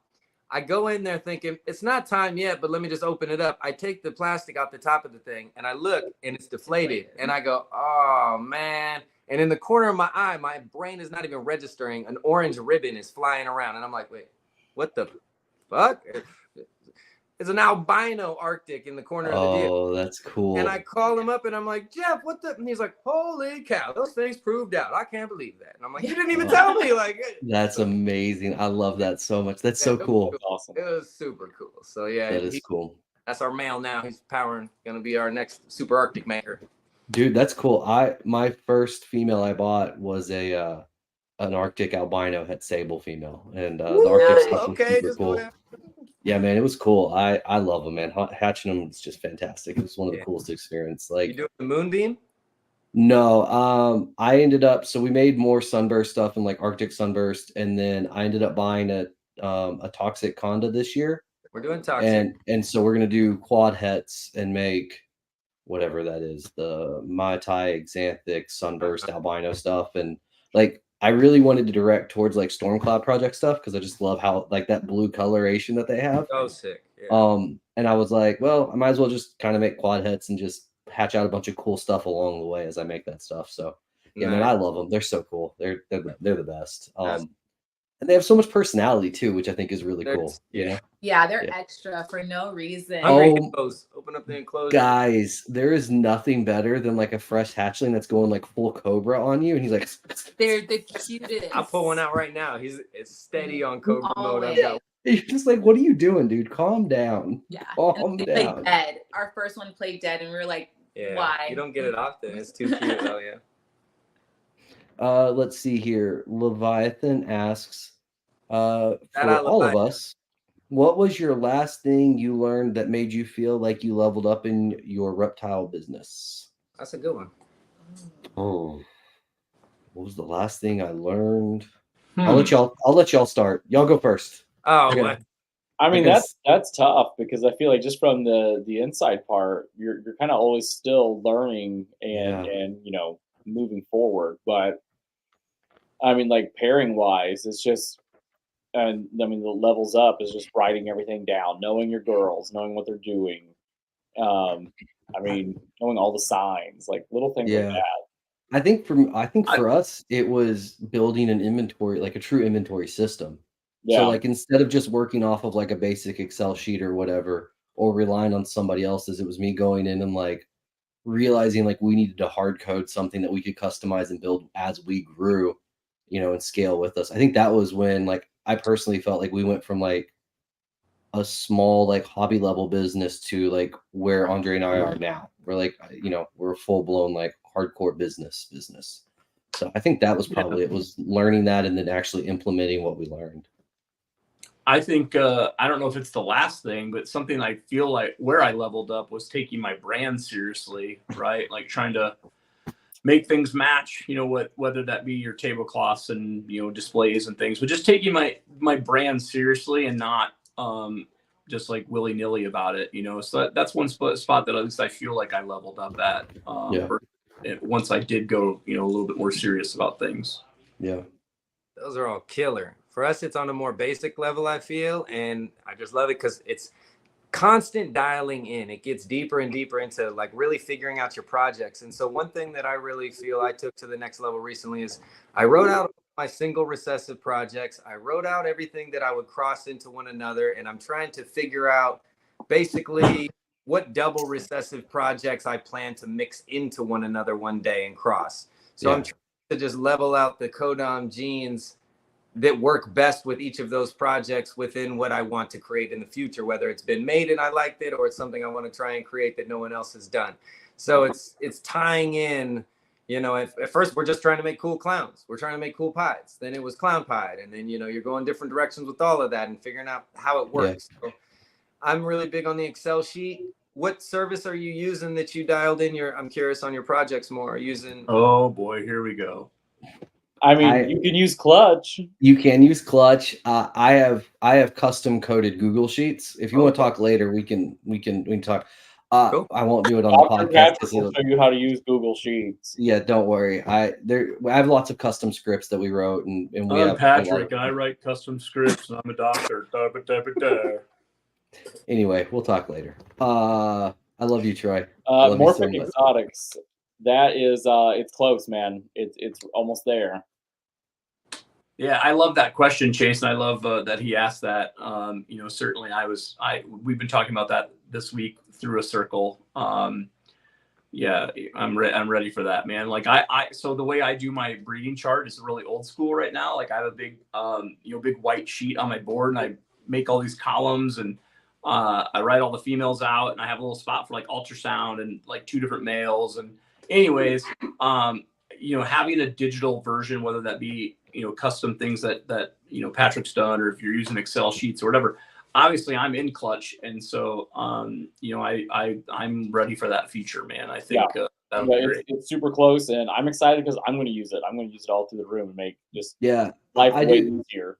I think the breeding feature is going to be interesting. I'm excited to see it. It's been a long time coming. Yeah, what he means, everybody, is he's really excited to pick it apart and tell him how great his Excel Google sheet custom coding crap is. Now, I do pick it apart, but I don't tell them how great mine is. I do have honest conversations with Justin and Summer about it, though, and tell them the issues I find. Can we just change your name to Dr. Pat? Yeah. Apparently we're going to be making a t-shirt of Dr. Pat. So I want to cartoon that. Yeah. Well, apparently it's happening. I don't have a choice. So all right. It is what it is. All right. We're getting, what's that?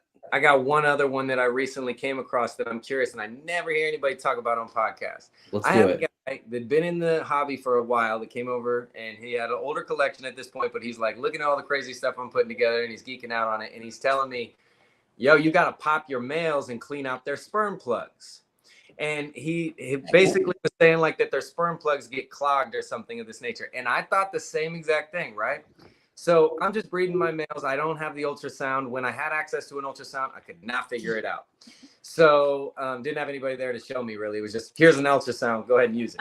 Yeah. And So basically, I just pair my snakes every month when it's that season, and sometimes it's like 6 to 8 locks. And I'm like, do I stop? Do I keep going? But I'm watching the girls, like Chase was saying, and seeing if they're developing or not, and I'll decide then whether I back off. But I had a couple males that stopped locking. They would lock nonstop. So I'm not really good with the popping, but I went ahead and I did the pop, and I could do enough that they'll let the sperm plugs out, right? Mm-hmm. And this one snake, I'd never seen nothing like that. Let out like hard, thick, black sperm plugs on both sides. Mm-hmm. I've seen it where there's like some dark coloration in the sperm plug, but this one was like, it was hard to come out. It pressed out like toothpaste out of a roll. Gross, Mm-hmm. And then I put him back in with another girl, and he locked. So I'm like, I've never heard anybody talk about this. When the homie told me that, I didn't think it was, I'm like, So I whether or not that's necessary, I don't know. We don't do that. Every now and then, very, very rarely, but it's happened where we've had males that had like cloacal infections, and like, those sperm clubs get kind of gross when that happens. But I mean, if we're being completely honest, I've never popped a snake to try and get him to breed. No. Yeah. Well, I didn't pop him to try. Well, that's another thing he told me, actually. I didn't pop him to try to get him to breed. I just popped him thinking like, hey, is he clogged up or something, right? And what he would do is he'd pop it and he'd pull the sperm out and he'd rub it on the back of the snake's, the female snake, and said like it gets some. I've done that. So I was like, okay, I'll give it a shot, and interesting. That's perfect. I mean, I've definitely done the whole scenting thing years ago. We don't anymore, but I have before. I've never heard of any, like, I've never seen anything or heard anybody talk about unclogging them essentially. Yeah. It's interesting. I would assume that like if you have to unclog them, like there's something unhealthy going on just in general, right? I think healthy males are going to be able to take care of themselves. I would assume. Yeah. Well, I mean, like when we say healthy, like, it doesn't mean like he's sick or like he's going to die, just like maybe a little run down or something. I don't know. It's interesting. Because he's one of my most active males. Maybe. So. Yeah, I'm not sure, man. It's interesting though. Yep. I mean, it's interesting for sure. You ever seen that, Chase, when you popped one and it had like some, No. Oh, interesting. Yeah. No, everything's perfect over at Canova. They don't have any. They don't even have to. They magically get eggs. They don't even have to pair snakes. I just ultrasound and know that she's about to lay. I don't. No pairings. That's true. Yeah, that's impressive. That's actually tickles them. I love that. All right, so we're now officially overtime. Although we did start late, so maybe we're not overtime. Anyway, it doesn't matter. It's been fantastic. I do want to bring up before we end real fast. Leviathan asked that question. They have their podcast, or not their podcast, their documentary that's coming out December 1st, I think, right, guys? Anyway, called 15 Minutes. It looks spectacular. Everyone, go give them a follow. It's going to be amazing. I'm still angry I'm not in it. It's fine. Not only that, Leviathan's done an amazing job. Yeah, they reached out to me this week, and I posted about this earlier, man, like just how neat, I get that we all have like some competition in some ways, right? We're all trying to sell snakes, but like he made a beautiful video of like snakes that are coming to the St. Louis show that I'm at. And I just, and I was tickled that he asked me, man, it was really neat. And I just, those guys, they're neat. They're great people. Yeah. If they're listening right now, I saw y'all's Instagram post, and I'm pretty excited about the shirt that Courtney's wearing. So y'all are the best. A little bit. They're awesome. All right. ChatGPT story for the night. What are we doing? I'm giving away Lisa. You're giving away Lisa. All right. Hold on. So Troy gives or trades Lisa. Trades Lisa? Yeah. Trades Lisa for Ash. Okay.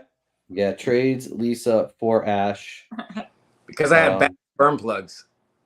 Oh my God. Joe has bad sperm plugs. Because Joe has bad sperm plugs. Michael, your mom gets to be the center of another conversation that she knows nothing about. I already told her about one. Hey. We got to put the curly hair in here somewhere for sure. Definitely. It's got the flawless fro. Something about a flawless fro. The flawless fro. About Troy, the man with a flawless fro. That's what it is. She gave up the dreads for the flawless fro. Joe, how long have you had dreads? I've had the dreads for what, 15 years? Yeah. I've had a haircut in 20 years. That's crazy, man. Yeah. Dedication. Yes. Yeah. That's commitment. Power in the hair. Mm. Power in this hair. Ash, You're good. who has Don't better worry. dreads, him or your dad? Oh, my dad. Yeah, his are like down to the floor. Yeah, my dad's are down to the floor. That's like, That's intense. yeah, there's a lot of energy in He there. rarely lets them down too. So Yeah. it's like a Yeah, blessing if you get he to has see- like the whole like what he wears like the He wears his Jamaican looking. crown. Yeah, Yes. yeah, he does not let them down. They're spiritual to him. It's because it's his religion. So Okay. yeah. All right. That's beautiful. Guys, this, I don't know if this is gonna be a good one, but it started off mildly okay. All right, here we go. In the heart of the city lived Troy, a man whose afro was so flawless, spherical, that birds often mistook it for a luxury nest. Troy had a peculiar hobby. He traded partners like baseball cards. His current card was Lisa, a woman who had the unique ability to whistle any tune backwards, which was amusing except when she whistled horror movie themes at night. One sunny afternoon, while his froze impeccable bounce at the park, Troy spotted Ash. Ash wasn't just a beautiful lady. She was the kind of person you could solve a Rubik's Cube with her feet while blindfolded. Troy was smitten. He knew he had to trade up. Meanwhile, Joe, a local wannabe dad with a less than stellar reputation, had troubles of his own. His doctor had told him he had bad sperm plugs, which, much to the bewilderment of the medical science community, meant his little swimmers wore microscopic top hats and monocles, but they were directionless gents with no sense of urgency. Oh, this is amazing.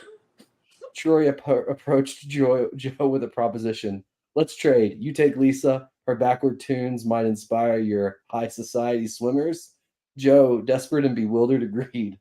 The trade was a neighborhood spectacle. Lisa took to Joe, teaching his sperm the backwards moonwalk, while Ash What found Troy's the hair hell? to be the perfect labyrinth for her Rubik's Cube solving training. The moral of the story?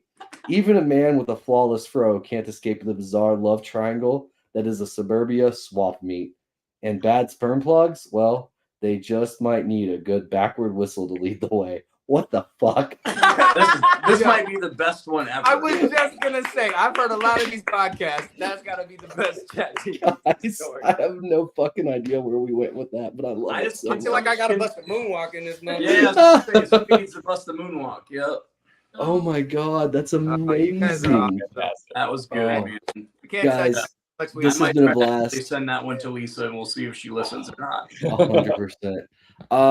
Guys, this is a blast. Thank y'all so much for coming on. no doubt. Where can everybody reach out to you at, and where do you want people to follow you? Yeah, for sure. So we're on Instagram, fear2 Fascination. We're on TikTok there as well. Facebook, we're working on getting back. My Facebook got hacked and everything was taken down. Boo. So, yeah, basically there. We're on Morph Market. You guys, anybody has any questions, reach out to us. We love animals. We love to talk about it. So, yeah. Got like Perfect. 160 snakes online right now. So go back. RKG. Nice. And I added y'all's link tree into this description. So all of those links should be in the link tree, guys. So go click that and follow them. Chase, where can people reach out and follow y'all stuff? Nova, Instagram everywhere, and JKRMGR on Instagram as well. Hey, Chase, who do you think did a better job tonight, us or MJ and your dad? Oh, I love Dad. So I was actually on Dad's live, but I liked ours too. Oh my Wait, god, you were watching another you were live while on with this Your one? dad and MJ and crew, and you left to come over here? Yeah. Wow, aren't we honored? Well, love you. Troy, how can people reach out to you? I'm pretty sure you can find me on the Morph Markets, and I wish you would, because I'd like to sell some snakes. too. And, Look for the fancy guy with the shirt, with the nice jacket on. I love yeah, it. just look for a sparkly jacket running around a show. Yeah, Morph Market, Instagram, Facebook, my Best Dressed Balls page on Facebook. I'm pretty horrible about checking, but if you just hit me up at Troy Schroeder, that's probably even better yet. Okay. Yeah, Michael, do you want to throw up about your buddy's clothing line? No, Michael's got a buddy that's got his own clothing line, and Michael Okay. just really wants to help him out. Nice. How do people? What's it called? Fear to Dream. Fear to Dream. Can Nice. they find it somewhere? Facebook and Instagram. All right. Okay. It's mostly under Drazon Phillips. Oh, wait, he needs to fix that. Oh, That's he might tough. have a Fear to Dream page, but Yeah, we're gonna have to work on that. Okay, we'll get that next time. Check it out. We won't charge him for the sponsorship read this time, but next time let him know. Mhm. Yeah. Awesome. Hey, if you're at St. Louis this weekend, you can come Yeah, check go out buy- this stuff. yeah, go buy some Have a snakes great from day. Troy. Yeah, Yes, it's thank gonna be you. good. Yeah. And then all of our links are in the YouTube description, guys. But you can find us at Chimera_reptile, Chimera Reptile at Morph Market, and then we have the Chimera Tree of Trust Discord. It's in the link. You should go join it. We have a lot of fun in there, and we party hard. Hey, can I add one more thing before we go? No. Yeah, one more. My good buddy Andrew from Redwood Reptiles in California. Yeah. If you guys know Andrew, he looks like a big bodybuilder looking thug. He is thick as fuck. He can't touch his shoulders. He's getting married this weekend, and I love him dearly, and I'm sure he'll see this, and I wish him the best for his wedding, and I hope it goes smooth, and super congrats to him and Nicole, and I hope everybody else reaches out to him and wishes him the best for his wedding this weekend. That's beautiful. I love it. Absolutely. Chase, we need a positive note to end on. Oh man, do good relentlessly and show up every day like it's a fresh day. I love it. That's You have an beautiful. opportunity every Everyone, 24 hours. thank you for being here. Chat, thank you for hanging out with us. Guys, till next Thursday. This is late Thank to the you, guys. mic. Yeah. Thank you So so Ash, much. stick I around really for a minute. appreciate We're it. gonna chat in the back.